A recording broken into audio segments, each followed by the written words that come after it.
Il bat le message original de Jésus, déformé au fil des siècles. Imaginez un instant que tout ce que vous pensiez savoir sur Jésus était faux, que les enseignements d'amour, de justice sociale et de transformation spirituelle que vous avez appris aient été systématiquement altérés pendant 2 millénaires pour servir des intérêts politiques et institutionnels. Si vous aimez les histoires inspirantes qui remettent en question nos certitudes, n'hésitez pas à vous abonner à la chaîne pour ne manquer aucun de ces moments révélateurs. D'ailleurs, dites-moi dans les commentaires de quel pays vous regardez cette vidéo et à quelle heure vous l'écoutez. Cela m'aide énormément à comprendre notre communauté internationale qui grandit chaque jour. Si vous regardez sur votre téléphone portable, n'oubliez pas de mettre un like. Cela aide vraiment à faire découvrir ce contenu à plus de personnes qui, comme vous, cherchent la vérité historique. Mais revenons à notre sujet. Êtes-vous prêt à découvrir comment une révolution spirituelle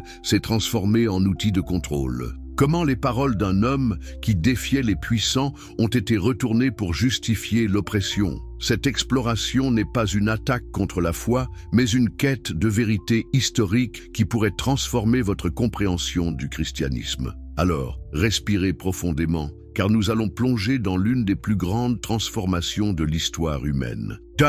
Première partie, la révolution oubliée, le contexte explosif de la Palestine du 1er siècle. Pouvez-vous imaginer vivre sous l'occupation brutale d'un empire étranger? C'était exactement la réalité de la Palestine au 1er siècle de notre ère. L'Empire romain, cette machine de guerre implacable, avait étendu ses tentacules jusqu'aux terres sacrées du peuple juif. Mais que signifiait vraiment cette occupation? Rome n'était pas seulement un conquérant politique, c'était un système économique impitoyable. Les taxes écrasantes saignaient littéralement le peuple. Imaginez devoir payer des impôts à César, tout en maintenant les obligations religieuses envers le temple de Jérusalem. Les familles vendaient leurs terres, leurs enfants tombaient dans l'esclavage pour dette, et la pauvreté rongeait une société autrefois prospère. Dans ce contexte explosif, le système religieux juif lui-même était devenu complice de l'oppression. Les grands prêtres, collaborateurs de Rome, vivaient dans le luxe tandis que le peuple souffrait. Le temple,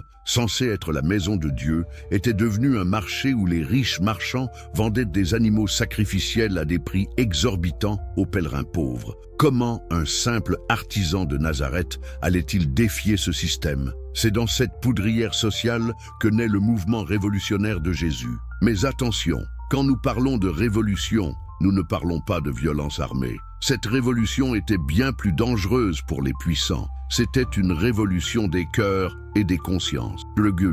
Les enseignements révolutionnaires originaux. Avez-vous déjà réfléchi à ce que signifiait vraiment l'expression « heureux les pauvres » dans le contexte du 1er siècle? Cette phrase, que nous avons édulcorée en « pauvres en esprit », était en réalité une déclaration politique explosive. Jésus ne parlait pas de spiritualité abstraite, mais d'une réalité sociale concrète. Les opprimés, les endettés, les exclus du système économique romain. Dans l'évangile de Luc, la version la plus ancienne, Jésus dit clairement « Heureux vous qui êtes pauvres, car le royaume de Dieu est à vous. Heureux vous qui avez faim maintenant, car vous serez rassasiés. » Il n'y a aucune métaphore spirituelle ici. C'est une promesse révolutionnaire de justice sociale imminente. Mais qu'est-ce que ce fameux royaume de Dieu dont Jésus parlait constamment? Était-ce vraiment un paradis spirituel après la mort, comme nous l'avons appris? Les preuves historiques suggèrent quelque chose de radicalement différent. Le royaume de Dieu était une alternative politique et sociale à l'Empire romain. C'était une vision d'une société où les derniers seraient les premiers, où la richesse serait partagée, où les puissants seraient renversés de leur trône. Pensez-y, quand Jésus chassait les marchands du temple, était-ce un geste purement religieux? Ou était-ce un acte de résistance économique contre un système qui exploitait les pauvres au nom de Dieu? Quand il mangeait avec les collecteurs d'impôts et les prostituées, ne remettait-il pas en question les hiérarchies sociales de son époque? La transmission et les premières communautés. Mais comment ces enseignements révolutionnaires sont-ils parvenus jusqu'à nous? Voici où l'histoire devient fascinante et troublante à la fois. Saviez-vous que les évangiles que nous connaissons ont été écrits plusieurs décennies après la mort de Jésus? Entre 70 et 100 après JC, soit entre 40 et 70 ans après la crucifixion. Pendant ces décennies cruciales, les enseignements se transmettaient oralement. Mais qui étaient ces premiers témoins? Principalement des pêcheurs illettrés, des artisans, des femmes et des marginaux de la société. Comment leurs souvenirs, leurs interprétations, leurs espoirs ont-ils façonné le message original? Plus troublant encore, les communautés chrétiennes primitives étaient incroyablement diverses. À Jérusalem, dirigée par Jacques, le frère de Jésus, les disciples continuaient à observer la loi juive et voyaient Jésus comme un messie juif. À Antioche, Paul développait une théologie radicalement différente, ouvrant le message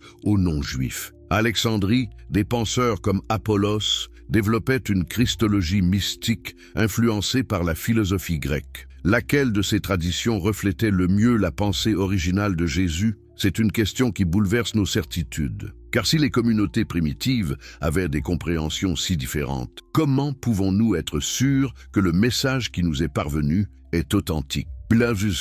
Deuxième partie, la grande trahison. Constantin et la révolution impériale. Avez-vous déjà imaginé l'ironie suprême de l'histoire? Un empereur romain, héritier direct de ceux qui avaient crucifié Jésus, allait transformer le christianisme en religion d'État. Cette transformation, initiée par Constantin au début du IVe siècle, représente peut-être la plus grande trahison de l'histoire du christianisme. Mais pourquoi Constantin s'est-il vraiment converti? Était-ce par conviction spirituelle sincère ou par calcul politique génial? Les preuves historiques penchent clairement vers la seconde option. En 312, lors de la bataille du pont Milvius, Constantin était dans une situation désespérée. Face à son rival Maxence, il avait besoin d'un miracle. La vision de la croix accompagnée des mots « In hoc signo vince », par ce signe tu vaincras, tombait à point nommé.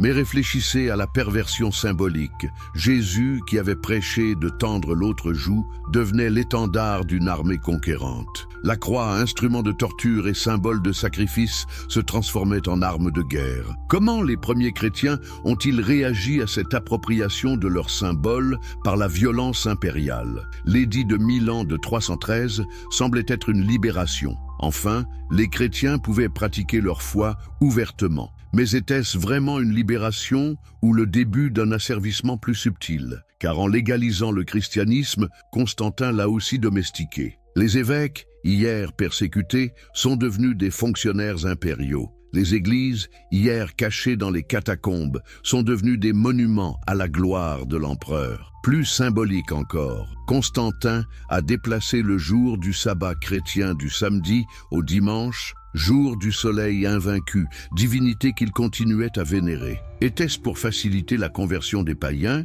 ou pour fusionner le christianisme avec le culte solaire impérial? Les conséquences de cette décision résonnent encore aujourd'hui. Les conciles ou la fabrication de l'orthodoxie. Imaginez-vous dans une assemblée où l'on décide, par vote majoritaire, de la nature divine du Christ. C'est exactement ce qui s'est passé au concile de Nicée en 325. Mais qui étaient ces hommes qui ont défini pour l'éternité ce que les chrétiens devaient croire? La plupart étaient des évêques nommés par l'empereur, dépendant de lui pour leur position et leurs privilèges. Constantin lui-même, qui n'était même pas encore baptisé, présidait les débats. N'est-ce pas troublant qu'un empereur païen ait eu le dernier mot sur la définition de la divinité du Christ? Mais que s'est-il vraiment passé à Nicée? Le débat opposait principalement Arius, qui enseignait que Jésus était inférieur au Père, et Athanase, qui défendait l'égalité divine. Mais avez-vous réfléchi aux implications politiques de ce débat théologique? Si Jésus était pleinement divin, alors l'empereur, qui se proclamait son représentant sur terre, héritait d'une autorité divine. Si Jésus était inférieur au Père, cette chaîne d'autorité divine était brisée. La victoire d'Athanase n'était-elle pas aussi la victoire de la théologie impériale? Et qu'est-il arrivé aux perdants? Arius et ses partisans ont été exilés, leurs écrits brûlés, leurs idées déclarées hérétiques. Mais étaient-ils vraiment hérétiques ou simplement gênants pour le pouvoir impérial? Plus troublant encore, des dizaines d'évangiles circulaient dans les premières communautés chrétiennes. L'évangile de Thomas, l'évangile de Marie-Madeleine, l'évangile de Philippe, pour ne citer que les plus connus. Pourquoi ces textes ont-ils été exclus du canon officiel? Que contenaient-ils de si dangereux pour l'autorité impériale? L'alliance fatale avec le pouvoir. Pouvez-vous imaginer Jésus qui avait dit « Mon royaume n'est pas de ce monde », devenir le patron d'un empire terrestre? C'est pourtant exactement ce qui s'est passé sous Constantin et ses successeurs. Le christianisme, religion des opprimés, devenait la religion des oppresseurs. Cette transformation s'est opérée graduellement, mais inexorablement. Les évêques, jadis choisis par leur communauté pour leur sainteté et leur sagesse, devenaient des fonctionnaires impériaux nommés par l'empereur. Les églises, jadis lieux de partage et de solidarité, devenaient des centres de pouvoir et de richesse. Mais la corruption la plus profonde était idéologique. Les enseignements révolutionnaires de Jésus sur la justice sociale étaient systématiquement réinterprétés pour justifier l'ordre établi. « Rendez à César ce qui est à César » devenait un commandement d'obéissance aveugle au pouvoir politique. « Heureux les pauvres » devenait une glorification de la pauvreté qui décourageait toute révolte sociale. Saint Augustin, génie théologique du IVe siècle, a théorisé cette transformation. Sa cité de Dieu distinguait clairement entre le royaume spirituel et le royaume terrestre, légitimant ainsi l'ordre politique existant. Mais était-ce vraiment fidèle à l'enseignement de Jésus qui avait proclamé que le royaume de Dieu était au milieu de vous? Plus sinistre encore, les chrétiens qui refusaient cette compromission avec l'Empire étaient persécutés par l'Église elle-même. Les donatistes d'Afrique du Nord, qui refusaient de réintégrer les prêtres ayant collaboré avec les persécuteurs, furent écrasés par l'armée impériale sur ordre des évêques orthodoxes. L'Église utilisait maintenant la violence d'État contre ses propres fidèles. Buverge. Troisième partie, l'âge des ténèbres spirituelles, la chrétienté féodale et la perversion du message. Avez-vous déjà réfléchi à cette contradiction fondamentale? Comment une religion fondée par un homme qui avait dit « Il est plus facile à un chameau de passer par le chat d'une aiguille qu'à un riche d'entrer dans le royaume de Dieu » a-t-elle pu devenir la plus grande propriétaire terrienne d'Europe médiévale? Au Xe siècle, l'Église catholique possédait environ un tiers de toutes les terres cultivables d'Europe occidentale. Les monastères, censés être des havres de pauvreté volontaire, étaient devenus d'immenses domaines agricoles, exploitant des milliers de serfs. Les évêques vivaient comme des princes, avec leurs armées privées, leurs châteaux fortifiés, leurs cours fastueuses. Mais le plus troublant était la justification théologique de cette richesse obscène. Les théologiens médiévaux avaient développé une doctrine selon laquelle Dieu avait voulu qu'il y ait des riches et des pauvres, des nobles et des serfs, des puissants et des faibles. Cette hiérarchie sociale n'était plus une injustice à combattre, mais un ordre divin à respecter. Comment les enseignements révolutionnaires de Jésus ont-ils pu être si radicalement pervertis? Saint Thomas d'Aquin, au XIIIe siècle, a magistralement opéré cette transformation. Sa somme théologique intégrait la philosophie aristotélicienne pour justifier l'ordre social féodal. Selon lui, certains hommes étaient naturellement destinés à commander, d'autres à obéir. La pauvreté n'était plus une injustice, mais une vocation. Mais qu'est-il arrivé aux chrétiens qui continuaient à prendre au sérieux les enseignements sociaux de Jésus, les mouvements de pauvreté volontaire, comme les Cathares du sud de la France ou les Vaudois des Alpes, étaient impitoyablement persécutés? Leur crime? Prêcher que les riches ne pouvaient pas entrer au paradis, que l'Église corrompue n'avait plus d'autorité spirituelle. Le Brésil, les croisades, Jésus chef de guerre. Imaginez la scène. En 1095, le pape Urbain II lance un appel révolutionnaire. Il promet le paradis immédiat à quiconque mourra en tuant des musulmans en Terre Sainte. Comment l'Église du « tu ne tueras point » a-t-elle pu transformer le meurtre en acte de dévotion? Cette perversion était-elle un accident de l'histoire ou l'aboutissement logique de la compromission avec le pouvoir? Depuis Constantin, l'Église avait accepté la violence comme moyen légitime. Les croisades ne faisaient que porter cette logique à son paroxysme. Mais analysons les vrais motifs des croisades. Était-ce vraiment pour libérer les lieux saints ou pour canaliser la violence des nobles européens vers l'extérieur? Les chroniques de l'époque révèlent que beaucoup de croisés étaient motivés par l'appât du gain plutôt que par la ferveur religieuse. Les massacres de Jérusalem en 1099, où les croisés ont exterminé hommes, femmes et enfants musulmans et juifs, peuvent-ils vraiment être considérés comme des actes chrétiens? Plus troublant encore, les croisades ont été financées par la première grande campagne de collecte de fonds de l'histoire. L'Église vendait des indulgences, promettant la rémission des péchés en échange d'argent. N'était-ce pas exactement ce que Jésus avait condamné quand il avait chassé les marchands du temple? Les conséquences de cette militarisation du christianisme résonnent encore aujourd'hui. L'image du Christ en armes, si contraire à ses enseignements pacifiques, s'est gravée dans l'inconscient collectif. Comment expliquer autrement que des siècles plus tard, des nations se prétendant chrétiennes aient pu mener des guerres coloniales pour la gloire de Dieu? L'Inquisition, la terreur au nom du Christ. Pouvez-vous imaginer quelque chose de plus contraire aux enseignements de Jésus que la torture et l'exécution au nom de la foi? Pourtant, c'est exactement ce que l'Inquisition a pratiqué pendant des siècles, avec la bénédiction des papes et l'approbation des théologiens. L'Inquisition a été créée au XIIIe siècle officiellement pour combattre l'hérésie cathare. Mais qu'était vraiment cette hérésie? Les cathares prêchaient un retour à la pauvreté évangélique, refusaient la richesse de l'Église, niaient l'autorité corrompue du clergé. Leurs crimes étaient-ils théologiques ou politiques? Les méthodes de l'Inquisition révèlent la profondeur de la perversion. Le manuel de l'inquisiteur de Bernard Guy détaille avec une précision glaçante les techniques de torture pour le salut des âmes. Comment des hommes qui se prétendaient disciples du Christ ont-ils pu développer une science de la souffrance? Mais le plus troublant était la logique théologique qui justifiait ces horreurs. Saint Thomas d'Aquin lui-même avait théorisé que l'hérétique, en corrompant la foi, commettait un crime pire que le meurtre. Il était donc légitime de le torturer pour le faire avouer et de le brûler pour empêcher la contagion spirituelle. Cette logique a eu des conséquences durables. L'Inquisition espagnole, établie en 1468, a terrorisé la péninsule pendant 3 siècles. Les descendants de musulmans et de juifs convertis étaient suspectés d'hérésie génétique. Des familles entières disparaissaient dans les prisons inquisitoriales. La délation était encouragée, la suspicion généralisée. Comment cette culture de la peur et de la violence a-t-elle pu coexister avec la prédication de l'amour évangélique?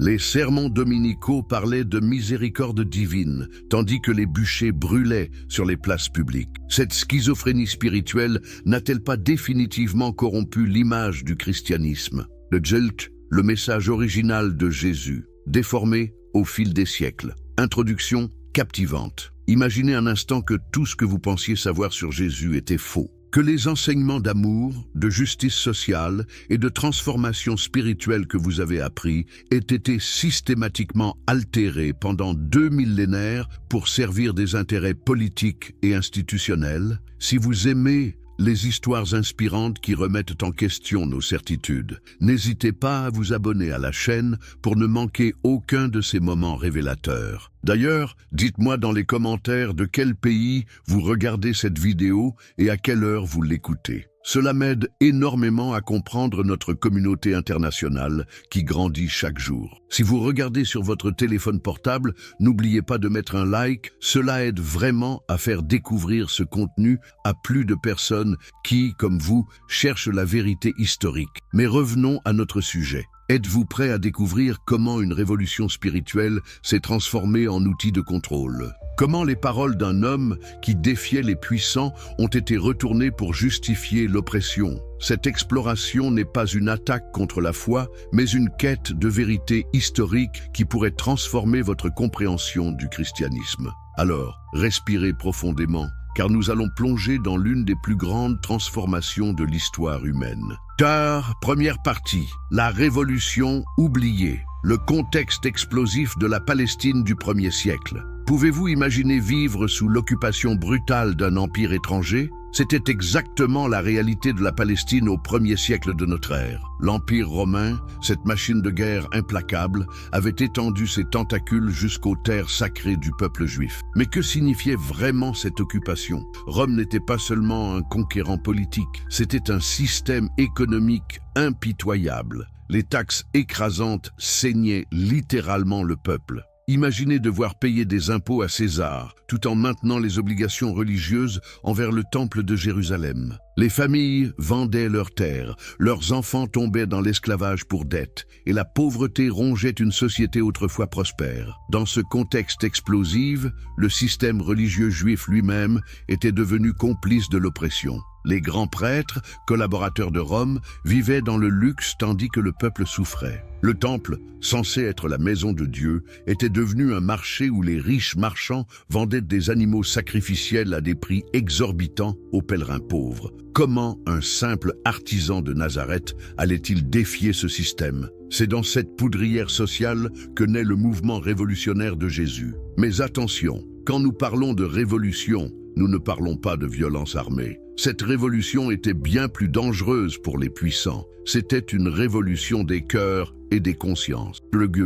Les enseignements révolutionnaires originaux. Avez-vous déjà réfléchi à ce que signifiait vraiment l'expression « heureux les pauvres » dans le contexte du 1er siècle? Cette phrase, que nous avons édulcorée en pauvres en esprit, était en réalité une déclaration politique explosive. Jésus ne parlait pas de spiritualité abstraite, mais d'une réalité sociale concrète. Les opprimés, les endettés, les exclus du système économique romain. Dans l'évangile de Luc, la version la plus ancienne, Jésus dit clairement « Heureux vous qui êtes pauvres, car le royaume de Dieu est à vous. Heureux vous qui avez faim maintenant, car vous serez rassasiés. » Il n'y a aucune métaphore spirituelle ici. C'est une promesse révolutionnaire de justice sociale imminente. Mais qu'est-ce que ce fameux royaume de Dieu dont Jésus parlait constamment? Était-ce vraiment un paradis spirituel après la mort, comme nous l'avons appris? Les preuves historiques suggèrent quelque chose de radicalement différent. Le royaume de Dieu était une alternative politique et sociale à l'Empire romain. C'était une vision d'une société où les derniers seraient les premiers, où la richesse serait partagée, où les puissants seraient renversés de leur trône. Pensez-y, quand Jésus chassait les marchands du temple, était-ce un geste purement religieux? Ou était-ce un acte de résistance économique contre un système qui exploitait les pauvres au nom de Dieu? Quand il mangeait avec les collecteurs d'impôts et les prostituées, ne remettait-il pas en question les hiérarchies sociales de son époque? La transmission et les premières communautés. Mais comment ces enseignements révolutionnaires sont-ils parvenus jusqu'à nous? Voici où l'histoire devient fascinante et troublante à la fois. Saviez-vous que les évangiles que nous connaissons ont été écrits plusieurs décennies après la mort de Jésus? Entre 70 et 100 après JC, soit entre 40 et 70 ans après la crucifixion. Pendant ces décennies cruciales, les enseignements se transmettaient oralement. Mais qui étaient ces premiers témoins? Principalement des pécheurs illettrés, des artisans, des femmes et des marginaux de la société. Comment leurs souvenirs, leurs interprétations, leurs espoirs ont-ils façonné le message original? Plus troublant encore, les communautés chrétiennes primitives étaient incroyablement diverses. À Jérusalem, dirigée par Jacques, le frère de Jésus, les disciples continuaient à observer la loi juive et voyaient Jésus comme un messie juif. À Antioche, Paul développait une théologie radicalement différente, ouvrant le message aux non-juifs. À Alexandrie, des penseurs comme Apollos développaient une christologie mystique influencée par la philosophie grecque. Laquelle de ces traditions reflétait le mieux la pensée originale de Jésus? C'est une question qui bouleverse nos certitudes. Car si les communautés primitives avaient des compréhensions si différentes, comment pouvons-nous être sûrs que le message qui nous est parvenu est authentique?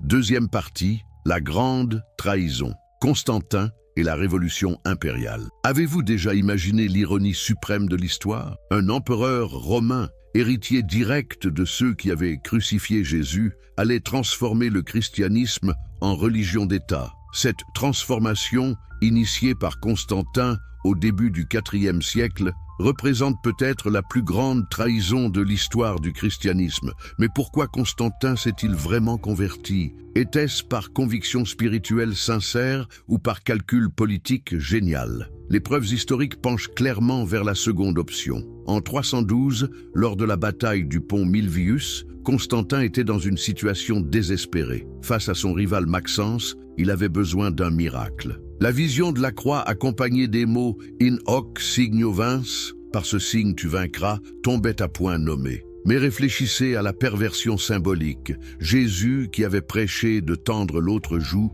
devenait l'étendard d'une armée conquérante. La croix, instrument de torture et symbole de sacrifice, se transformait en arme de guerre. Comment les premiers chrétiens ont-ils réagi à cette appropriation de leur symbole par la violence impériale? L'édit de Milan de 313 semblait être une libération. Enfin, les chrétiens pouvaient pratiquer leur foi ouvertement. Mais était-ce vraiment une libération ou le début d'un asservissement plus subtil? Car en légalisant le christianisme, Constantin l'a aussi domestiqué. Les évêques, hier persécutés, sont devenus des fonctionnaires impériaux. Les églises, hier cachées dans les catacombes, sont devenues des monuments à la gloire de l'empereur. Plus symbolique encore, Constantin a déplacé le jour du sabbat chrétien du samedi au dimanche, jour du soleil invaincu, divinité qu'il continuait à vénérer. Était-ce pour faciliter la conversion des païens ou pour fusionner le christianisme avec le culte solaire impérial?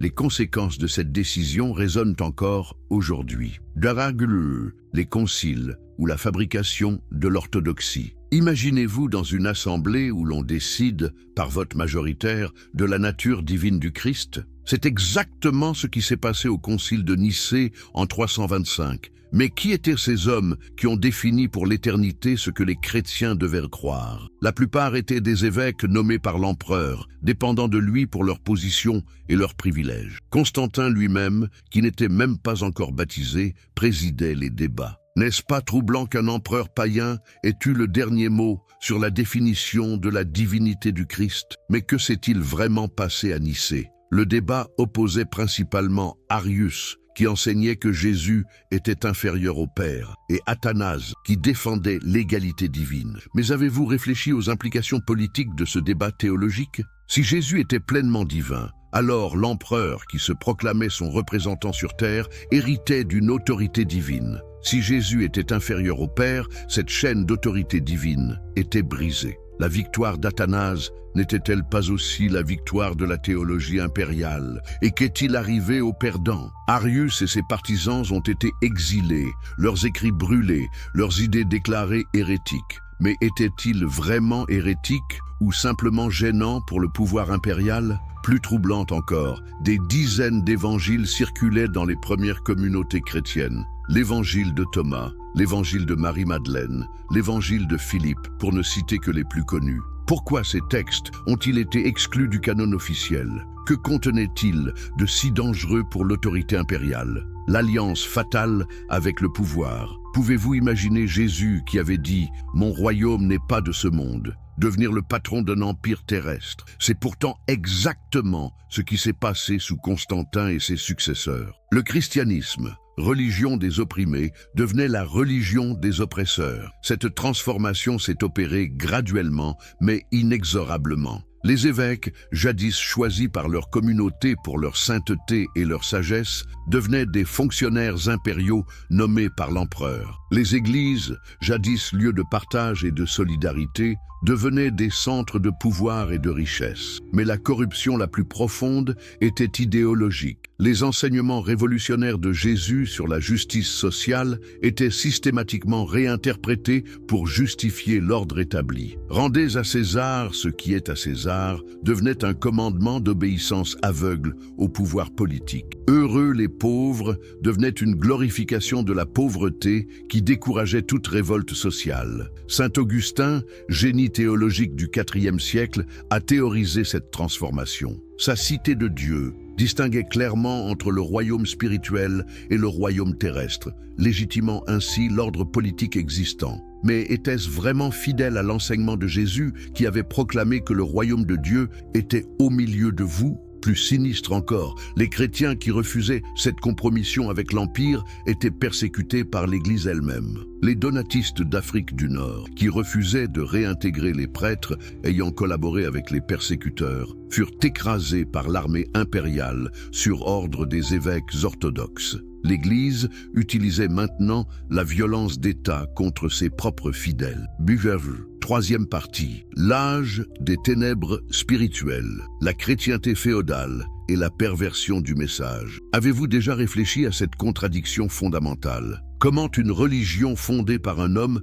qui avait dit « Il est plus facile à un chameau de passer par le chat d'une aiguille qu'à un riche d'entrer dans le royaume de Dieu » a-t-elle pu devenir la plus grande propriétaire terrienne d'Europe médiévale? Au Xe siècle, l'Église catholique possédait environ un tiers de toutes les terres cultivables d'Europe occidentale. Les monastères, censés être des havres de pauvreté volontaire, étaient devenus d'immenses domaines agricoles, exploitant des milliers de serfs. Les évêques vivaient comme des princes, avec leurs armées privées, leurs châteaux fortifiés, leurs cours fastueuses. Mais le plus troublant était la justification théologique de cette richesse obscène. Les théologiens médiévaux avaient développé une doctrine selon laquelle Dieu avait voulu qu'il y ait des riches et des pauvres, des nobles et des serfs, des puissants et des faibles. Cette hiérarchie sociale n'était plus une injustice à combattre, mais un ordre divin à respecter. Comment les enseignements révolutionnaires de Jésus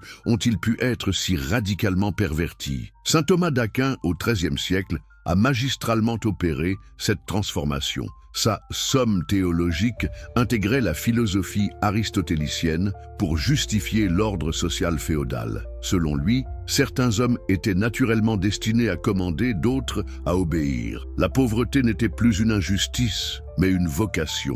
Mais qu'est-il arrivé aux chrétiens qui continuaient à prendre au sérieux les enseignements sociaux de Jésus, les mouvements de pauvreté volontaire, comme les Cathares du sud de la France ou les Vaudois des Alpes, étaient impitoyablement persécutés? Leur crime? Prêcher que les riches ne pouvaient pas entrer au paradis, que l'Église corrompue n'avait plus d'autorité spirituelle. Le Brésil, les croisades, Jésus chef de guerre. Imaginez la scène. En 1095, le pape Urbain II lance un appel révolutionnaire. Il promet le paradis immédiat à quiconque mourra en tuant des musulmans en Terre Sainte. Comment l'Église du « tu ne tueras point » a-t-elle pu transformer le meurtre en acte de dévotion? Cette perversion était-elle un accident de l'histoire ou l'aboutissement logique de la compromission avec le pouvoir? Depuis Constantin, l'Église avait accepté la violence comme moyen légitime. Les croisades ne faisaient que porter cette logique à son paroxysme. Mais analysons les vrais motifs des croisades. Était-ce vraiment pour libérer les lieux saints ou pour canaliser la violence des nobles européens vers l'extérieur? Les chroniques de l'époque révèlent que beaucoup de croisés étaient motivés par l'appât du gain plutôt que par la ferveur religieuse. Les massacres de Jérusalem en 1099, où les croisés ont exterminé hommes, femmes et enfants musulmans et juifs, peuvent-ils vraiment être considérés comme des actes chrétiens? Plus troublant encore, les croisades ont été financées par la première grande campagne de collecte de fonds de l'histoire. L'Église vendait des indulgences, promettant la rémission des péchés en échange d'argent. N'était-ce pas exactement ce que Jésus avait condamné quand il avait chassé les marchands du temple? Les conséquences de cette militarisation du christianisme résonnent encore aujourd'hui. L'image du Christ en armes, si contraire à ses enseignements pacifiques, s'est gravée dans l'inconscient collectif. Comment expliquer autrement que des siècles plus tard, des nations se prétendant chrétiennes aient pu mener des guerres coloniales pour la gloire de Dieu? L'Inquisition, la terreur au nom du Christ. Pouvez-vous imaginer quelque chose de plus contraire aux enseignements de Jésus que la torture et l'exécution au nom de la foi? Pourtant, c'est exactement ce que l'Inquisition a pratiqué pendant des siècles, avec la bénédiction des papes et l'approbation des théologiens. L'Inquisition a été créée au XIIIe siècle officiellement pour combattre l'hérésie cathare. Mais qu'était vraiment cette hérésie? Les cathares prêchaient un retour à la pauvreté évangélique, refusaient la richesse de l'Église, niaient l'autorité corrompue du clergé. Leurs crimes étaient-ils théologiques ou politiques? Les méthodes de l'Inquisition révèlent la profondeur de la perversion. Le manuel de l'inquisiteur de Bernard Guy détaille avec une précision glaçante les techniques de torture pour le salut des âmes. Comment des hommes qui se prétendaient disciples du Christ ont-ils pu développer une science de la souffrance? Mais le plus troublant était la logique théologique qui justifiait ces horreurs. Saint Thomas d'Aquin lui-même avait théorisé que l'hérétique, en corrompant la foi, commettait un crime pire que le meurtre. Il était donc légitime de le torturer pour le faire avouer et de le brûler pour empêcher la contagion spirituelle. Cette logique a eu des conséquences durables. L'Inquisition espagnole, établie en 1468, a terrorisé la péninsule pendant 3 siècles. Les descendants de musulmans et de juifs convertis étaient suspectés d'hérésie génétique. Des familles entières disparaissaient dans les prisons inquisitoriales. La délation était encouragée, la suspicion généralisée. Comment cette culture de la peur et de la violence a-t-elle pu coexister avec la prédication de l'amour évangélique? Les sermons dominicaux parlaient de miséricorde divine, tandis que les bûchers brûlaient sur les places publiques. Cette schizophrénie spirituelle n'a-t-elle pas définitivement corrompu l'image du christianisme? Beurre, 4e partie, réforme, révolution et nouvelle déformation. Si vous appréciez ces révélations historiques qui bouleversent nos idées reçues, pensez à vous abonner à la chaîne. Ces recherches approfondies prennent énormément de temps et votre soutien m'encourage à continuer. Dites-moi également dans les commentaires de quel pays vous nous suivez et à quelle heure vous regardez cette vidéo. Cela m'aide à comprendre notre audience internationale grandissante. Et si vous êtes sur mobile, ce petit pouce levé fait une énorme différence pour faire connaître ce contenu à d'autres personnes en quête de vérité comme vous. Luther et la révolution manquée. Avez-vous déjà imaginé ce qu'a dû ressentir Martin Luther le 31 octobre 1517, clouant ses 95 thèses sur la porte de l'église de Wittenberg? Cet homme, moine augustin torturé par ses propres démons spirituels, allait-il enfin ramener le christianisme à sa source révolutionnaire? Mais qu'est-ce qui a vraiment motivé Luther? Était-ce une révélation mystique ou l'indignation face à la corruption éclatante de l'Église? Les faits historiques parlent d'eux-mêmes. En 1517, le pape Léon X finançait la reconstruction de la basilique Saint-Pierre en vendant des indulgences. Le scandaleux Johann Tetzel parcourait l'Allemagne avec son slogan commercial « Dès que l'argent teinte dans le coffre, l'âme s'élève au ciel ». Cette commercialisation éhontée du salut était-elle si différente de ce que Jésus avait combattu dans le temple? Luther l'a comprise ainsi. Sa thèse numéro 27 attaque directement cette perversion. Il prêche des folies humaines. Ceux qui prétendent qu'aussitôt l'argent jeté dans la caisse résonne, l'âme s'envole du purgatoire. Mais analysons plus profondément la révolution luthérienne. Quand Luther proclame « sola scriptura », l'écriture seule, ne remet-il pas en question 15 siècles d'accumulation doctrinale? Quand il affirme « sola fide », la foi seule, ne pulvérise-t-il pas tout le système sacramentel qui enrichissait le clergé? Quand il traduit la Bible en allemand, ne démocratise-t-il pas l'accès à la parole divine? Pourtant, cette révolution a rapidement montré ses limites. Luther, effrayé par la révolte des paysans allemands en 1524-1525, a trahi ses propres principes révolutionnaires. Thomas Münzer, théologien radical qui prêchait la justice sociale au nom de l'Évangile, fut abandonné par Luther et exécuté par les princes. N'était-ce pas Münzer qui était le plus fidèle au message originel de Jésus? Plus troublant encore, Luther a développé un antisémitisme virulent dans ces dernières années. Son pamphlet « Des Juifs et de leurs mensonges » Gang 143 appelait à brûler les synagogues et à expulser les Juifs. Comment l'homme qui avait redécouvert la grâce divine a-t-il pu sombrer dans une telle haine? Cette contradiction ne révèle-t-elle pas les limites de sa réforme?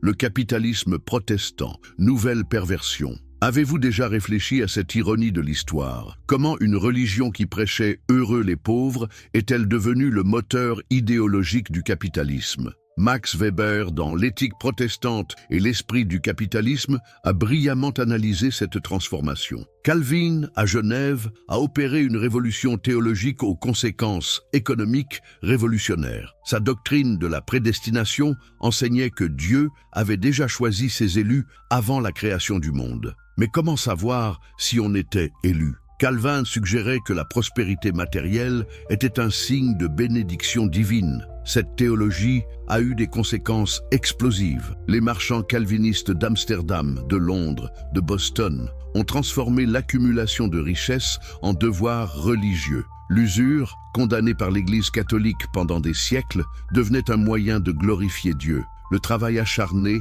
l'épargne obsessionnelle, la maximisation des profits, tout cela était sanctifié.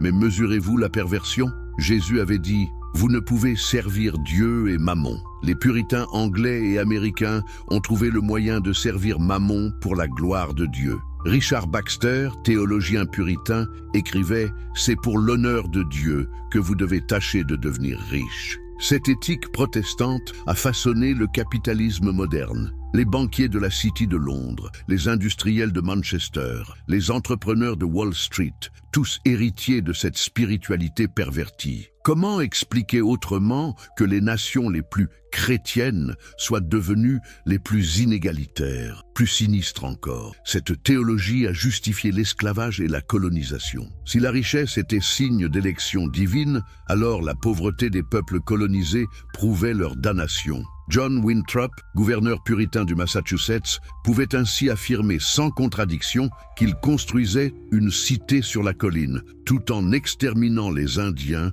et en important des esclaves africains. L'expansion coloniale. L'Évangile et l'épée. Pouvez-vous imaginer une perversion plus totale? Des conquistadors espagnols massacrant des populations entières avec des crucifix accrochés à leurs armures? Cette image résume parfaitement la tragédie du christianisme colonial. Bartholomé de Las Casas, témoin oculaire de la conquête des Amériques, a décrit l'horreur avec une précision bouleversante. Dans sa très brève relation de la destruction des Indes, il raconte comment les colonisateurs éventraient les femmes enceintes, empalaient les enfants, brûlaient vifs les caciques, tout en prétendant apporter l'Évangile. Mais comment cette barbarie a-t-elle pu être justifiée théologiquement? Le Requerimiento, document officiel lu aux Indiens avant de les massacrer, résume cette logique perverse. Il sommait les populations natives de se convertir immédiatement au christianisme, sous peine d'être réduites en esclavage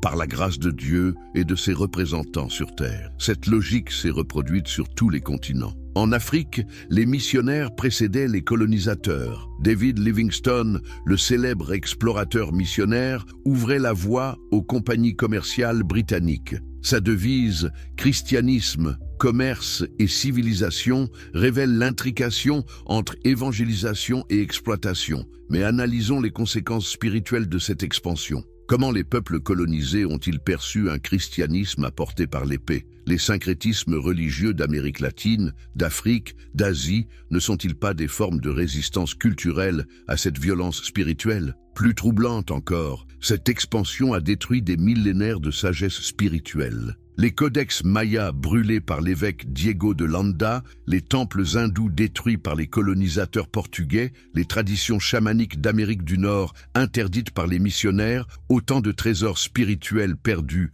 à jamais au nom du Christ. Dlagugur, l'esclavage chrétien, l'ultime contradiction. Comment des hommes qui lisaient « Il n'y a plus ni juifs, ni grecs, ni esclaves, ni hommes libres » le dimanche, pouvaient-ils acheter et vendre des êtres humains le lundi? Cette question hante l'histoire du christianisme américain. Les justifications bibliques de l'esclavage révèlent une perversion herméneutique stupéfiante. Les pasteurs sudistes citaient la malédiction de Cham pour justifier l'asservissement des Africains. Ils invoquaient les épîtres pauliniennes pour prêcher l'obéissance des esclaves. Ils transformaient les passages sur la servitude antique en justification de l'exploitation raciale moderne. Mais plus troublant était le système d'endoctrinement religieux des esclaves. Les Negro Spirituals n'étaient pas que des chants de résistance, mais aussi des outils de conditionnement. On enseignait aux esclaves que leur souffrance terrestre serait récompensée au ciel, que la rébellion était un péché,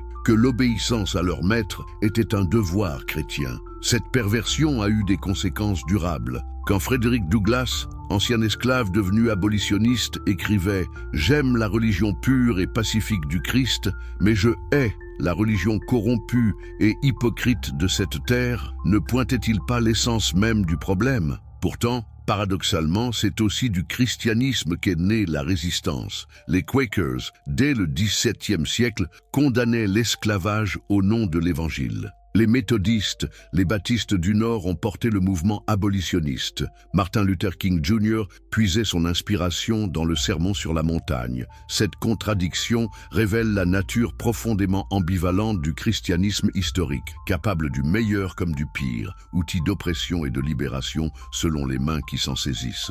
La théologie de la prospérité. Perversion contemporaine. Avez-vous déjà regardé ces télévangélistes américains promettant la richesse aux fidèles qui donnent généreusement à leur ministère? Cette théologie de la prospérité représente peut-être la perversion la plus obscène du message chrétien à l'époque contemporaine. Kenneth Copeland, Joel Osteen, Benny Hinn. Ces prédicateurs millionnaires transforment l'Évangile en recette de développement personnel. Leur message est simple. Si vous avez la foi et donnez de l'argent, Dieu vous rendra riche. Cette logique marchande ne ressemble-t-elle pas étrangement aux indulgences que Luther combattait? Mais analysons les racines de cette perversion. Norman Vincent Peale, avec sa pensée positive, a mélangé christianisme et psychologie du succès. Oral Roberts a popularisé le concept de semence de foi. Plus vous donnez, plus vous recevez. Ces innovations théologiques ont transformé Dieu en distributeur automatique de bénédictions. Les conséquences sont dramatiques. Des millions de chrétiens pauvres, surtout en Afrique et en Amérique latine, se ruinent en donnant leurs dernières économies à des prédicateurs qui s'enrichissent. Comment expliquer que des pasteurs possèdent des jets privés tandis que leurs fidèles manquent de nourriture? Cette théologie pervertit aussi la compréhension de la souffrance. Si la richesse prouve la bénédiction divine, alors la pauvreté et la maladie révèlent un manque de foi. Les victimes deviennent coupables de leur malheur. N'est-ce pas exactement l'inverse du message de Jésus qui consolait les affligés? Plus sinistre encore, cette théologie sert l'idéologie néolibérale. En spiritualisant la réussite économique, elle légitime les inégalités croissantes. Les riches sont bénis de Dieu, les pauvres manquent de foi. Cette logique ne désarme-t-elle pas toute critique sociale? Épilogue, la vérité libératrice. Nous voici arrivés au terme de cette exploration bouleversante. Après avoir traversé 2 millénaires d'histoire, une question fondamentale demeure. Est-il possible de retrouver le message authentique de Jésus sous les couches de déformation institutionnelle? La réponse n'est ni simple ni confortable. Car reconnaître l'ampleur des déformations, c'est accepter que nos certitudes les plus profondes puissent être remises en question. C'est admettre que l'histoire du christianisme n'est pas une progression linéaire vers la vérité, mais une succession de compromissions, de récupérations, de perversions. Pourtant, cette lucidité historique peut être libératrice. Car si les institutions ont trahi le message lui-même demeure. Les paroles révolutionnaires de Jésus sur la justice, l'amour, la transformation sociale résonnent encore avec une force intacte. Heureux les pauvres, car le royaume des cieux est à eux. Malheur à vous, riches, car vous avez votre consolation. Il est plus facile à un chameau de passer par le trou d'une aiguille qu'à un riche d'entrer dans le royaume de Dieu. Ces paroles n'ont pas vieilli. Elles interpellent encore notre époque d'inégalité croissante, de violence institutionnelle, de compromission spirituelle. Elles appellent à une révolution des cœurs et des consciences qui dépassent les cadres institutionnels. Car la véritable tragédie n'est pas que les institutions aient trahi le message, mais que nous ayons délégué notre responsabilité spirituelle à ces institutions. Le retour aux sources ne passe pas par une nouvelle église ou une nouvelle dénomination, mais par une appropriation personnelle et communautaire des valeurs révolutionnaires de Jésus. Cette révolution silencieuse est déjà en marche. Dans les communautés de base d'Amérique latine, dans les mouvements de justice sociale chrétiens, dans les initiatives de solidarité inspirées par l'Évangile, partout où des hommes et des femmes choisissent de vivre concrètement l'amour radical prêché par Jésus. L'histoire que nous avons parcourue n'est pas un plaidoyer contre la foi, mais un appel à une foi plus authentique, plus exigeante, plus révolutionnaire. Car si Jésus revenait aujourd'hui, ne serait-il pas, comme au 1er siècle, du côté des opprimés contre les oppresseurs, des pauvres contre les riches, des marginalisés contre les systèmes qui les excluent? Cette question nous interpelle personnellement. Quel choix ferons-nous? Continuer à suivre un christianisme institutionnel, complice des injustices, ou retrouver la radicalité évangélique qui peut encore transformer notre monde? L'histoire du christianisme n'est pas terminée. Elle s'écrit encore aujourd'hui dans nos choix quotidiens, dans notre engagement pour la justice, dans notre capacité à incarner l'amour révolutionnaire de Jésus. À nous de décider si nous voulons être les acteurs de cette renaissance ou les spectateurs passifs d'une décadence spirituelle. Car au fond, la question n'est pas de savoir si les institutions ont trahi le message, mais si nous aurons le courage de le vivre authentiquement. Et vous, quel sera votre choix? Si cette exploration vous a interpellé, partagez-la avec ceux qui cherchent la vérité au-delà des apparences. Abonnez-vous pour continuer cette quête commune de sens et d'authenticité spirituelle. Et surtout, n'oubliez pas, la révolution commence en nous, par nous, avec nous. L'histoire attend votre contribution.